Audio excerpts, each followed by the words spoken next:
नमस्कार, मी लतिका। आज मी तुम्हाला फ्लावर, वाटाणा आणि बटाटा ह्याची सुक्की भाजी बनवून दाखवणार आहे। 200 ग्रॅम फ्लावर आहे आणि 50 ग्रॅम वाटाणा आहे। वाटाणा कोणता माहिती का, फ्रोझन वाला, जो आपण वाटाणा आणून का नाही शिजवलेला वगैरे नाही, डायरेक्ट मी फ्रीजर मध्ये ठेवला होता तो आहे। पण तो कसा माहिती का, थोडा सॉफ्ट होतो परत। आणि एक मीडियम आकाराचा बटाटा आहे। म्हणजे हे सगळं मिळून 300 ग्रॅम आहे।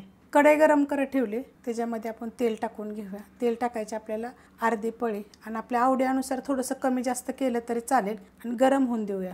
तेल गरम झालेलं आहे, त्याच्यामध्ये छोटा 1 चमचा टाकायची मोहरी जरा फुटून दिली की छोटा 1 चमचा टाकायचं जिरं, त्यात टाकायचं आपल्याला कढीपत्ता, त्यात टाकायचं छोट्या आकाराचा कांदा, बघा असा मस्त कापून घेतलाय, बारीक कापायचा कधी पण असा सुक्या भाज्यांसाठी।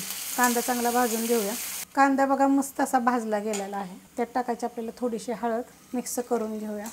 त्याच्यात तुम्ही 1 चिमूटभर हिंग पावडर पण टाकू शकता।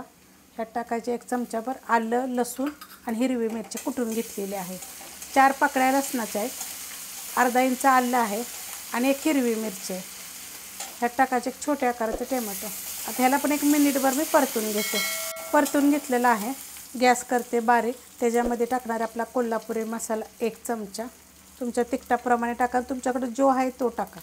छोटा अर्धा चमचा बघा गरम मसाला पावडर, चवीप्रमाणे टाकायचं मीठ। ह्यात तुम्हाला पाहिजे तुम्ही धने पावडर, जिरे पावडर पण टाकू शकता। आपल्या मसाल्यामध्ये खरं गरम मसाला बी टाकायची गरज नाही आहे, मस्त असा आपला मसाला झालेला आहे। त्याच्यामध्ये हे आपण फ्लावर, वाटाणा आणि बटाटा बारीक तुकडे करून घेतलेत बघा एकदम। आता ह्यात काय करणार आहे, मीडियम गॅस केलेला आहे। 1 मिनिट ते 2 मिनिट फक्त ह्याच्यामध्ये आपण परतून घेऊया। मीडियम गॅसवर बघा 2 मिनिटं मी चांगलं परतून घेतलेलं आहे मसाल्यामध्ये। गॅस आता एकदम करणार आहे बारीक आणि आपण काय करूया, ह्याच्यावर झाकण ठेवूया आणि वाफेवर चांगलं शिजवून देऊया। एकदम बारीक गॅस करायचा।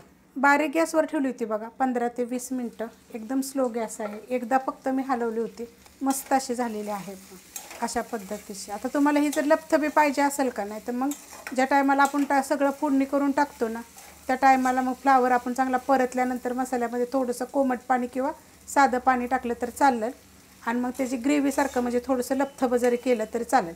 पण तुम्ही अशा पद्धतीनं जरूर करून बघा, मस्त लागतं चवीला। रेसिपी आवडली तर लाईक करा, सबस्क्राईब करा, कमेंट करा आणि शेअर बी करा।